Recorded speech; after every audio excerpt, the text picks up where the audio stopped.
نہیں ہے کہ مائک اترا دے مسجد سے.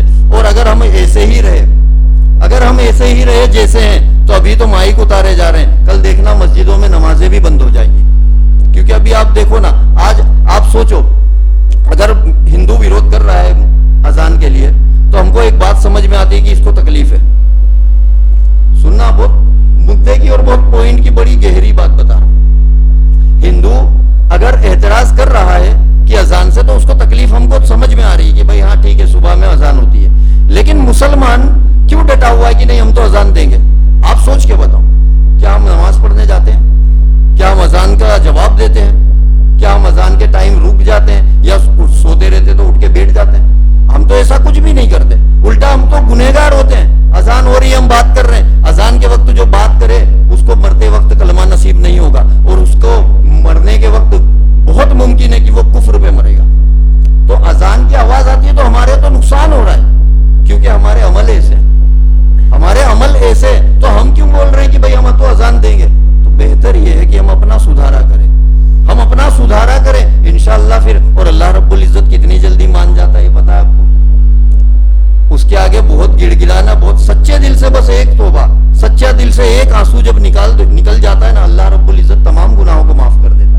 لیکن توبہ ایسی ہونی چاہیے کہ اگلی مرتبہ میں یہ گناہ نہیں کروں گا, اگلی مرتبہ یہ گناہ نہیں کروں گا, اور انشاءاللہ دوسرے کو بھی کرتے دیکھوں گا تو میں اس کو منع کروں گا, محبت سے سمجھاؤں گا کہ بھائی یہ اذان کے پیچھے غیر قوم تو لگی ہوئی ہے, تو مسلمان ہو کے اس کا احترام نہیں کر رہا ہے, تو مسلمان ہو کے احترام نہیں کر رہا ہے, تو غیر قومیں تو اس پہ آئیں گی نا. موسیٰ علیہ السلام کے زمانے میں دیکھو اللہ رب العزت کتنی جلدی راضی ہو جاتا ہے, کتنی جلدی معاف کر دیتا ہے. موسیٰ علیہ السلام کے زمانے میں موسیٰ علیہ السلام کے دل میں اللہ رب العزت نے ایک بات ڈالی. اللہ رب العزت نے سے عرض کی کہ یا غفور الرحیم, یہ دنیا میں تیرا سب سے بڑا گناہگار بندہ کون ہے؟ میں اسے دیکھنا چاہتا ہوں. اللہ رب العزت نے فرمایا کہ یہ جو سامنے راستہ نظر آ رہا ہے, ابھی وہ بندہ میرا یہیں سے گزرنے والا ہے.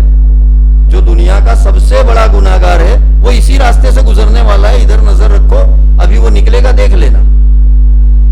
اب یہ بیٹھ کے دیکھنے لگے کہ دیکھوں تو یہ کون سا ایسا بندہ ہے جو دنیا کا سب سے بڑا گناہگار ہے.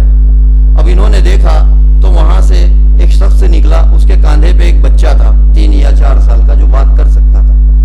انہوں نے اس شخص کو دیکھا اور سمجھ گئے کہ ہاں یہ اللہ رب العزت کا سب سے بڑا نافرمان اور دنیا کا سب سے بڑا گناہگار بندہ ہے. دیکھا انہوں نے, وہ گزر گیا, ادھر سے آیا ادھر نکل گیا. اب پھر ان کے دل میں اللہ رب العزت نے بات ڈالی. انہوں نے دوسرا سوال کیا کہ یا غفور الرحیم, تیرا ایسا کوئی بندہ ہے جس کے اعمال نامے میں ایک بھی گناہ نہ ہو, ایک بھی گناہ نہ ہو, صرف نیکیاں ہی نیکیاں ہو؟ اللہ رب العزت نے فرمایا ہاں ہے نا, ابھی اسی راستے سے گزرے گا, ادھر نظر رکھو, ابھی اس کو دیکھ لینا, ابھی یہاں سے نکلنے والا ہے, ادھر دیکھتے رہو. اب یہ بڑے منتظر ہو گئے کہ اللہ کے اس محبوب بندے کو دیکھوں جس کے اعمال نامے میں ایک بھی گناہ نہیں ہے, صرف نیکیاں ہی نیکیاں ہیں. اب یہ بڑے منتظر تھے کہ میں بھی دیکھ لوں اللہ کے اس محبوب بندے کو. دیکھتے کیا ہے کہ کچھ دیر کے بعد وہی شخص نکلا جس کے کاندھے پہ بچہ تھا, جس کے لیے اللہ رب العزت نے کچھ دیر پہلے فرمایا تھا کہ اس کے اعمال نامے میں ایک بھی نیکی نہیں ہے. اب دیکھتے ہیں تو وہی نکلا, اس کے کاندھے پہ بچہ ہے. اب یہ سوچ میں پڑ گئے, حیرت میں پڑ گئے کہ یا غفور الرحیم, کہ ابھی تو نے کچھ دیر پہلے کہا کہ سب سے بڑا گناہگار جو بندہ ہے وہ یہ ہے, اور اب تو کہہ رہا ہے کہ یہ وہ بندہ ہے جس کے اعمال نامے میں ایک بھی گناہ نہیں ہے, تو اتنی دیر میں ایسا کیا ہو گیا؟ تو اللہ رب العزت نے فرمایا کہ اے موسیٰ, جب یہ آپ کے سامنے سے گزرا, اس کے کاندھے پہ جو بچہ بیٹھا تھا, اس بچے نے اس سے پوچھا کہ بابا یہ جو پہاڑ دکھ رہا ہے کیا اس سے بھی بڑی کوئی چیز ہے؟ پہاڑ دکھ رہا تھا, کہا کیا بابا اس سے بھی بڑی کوئی چیز ہے؟ تو اس نے کہا کہ ہاں, یہ پہاڑ سے بڑا وہ سمندر ہے, وہ جو سمندر ہے وہ اس سے بڑا ہے. تو بچے نے پوچھا کہ بابا وہ جو سمندر ہے کیا اس سے بھی بڑی کوئی چیز ہے؟ تو اس کے باپ نے کہا کہ ہاں بیٹا, یہ جو آسمان ہے نا یہ اس سمندر سے بھی بڑا ہے. پھر اس بچے نے سوال کیا کہ بابا یہ جو آسمان ہے کیا اس سے بھی بڑی کوئی چیز ہے؟ جیسے ہی بچے نے اتنا پوچھا نا, اس کا باپ رو پڑا, اس کی آنکھوں میں آنسو آ گئے, اور اس نے رو کے اپنے آنسو پوچھے اور کہا ہاں بیٹا یہ جو آسمان ہے نا اس سے بھی بڑی کوئی چیز ہے. تو کہا کیا؟ تو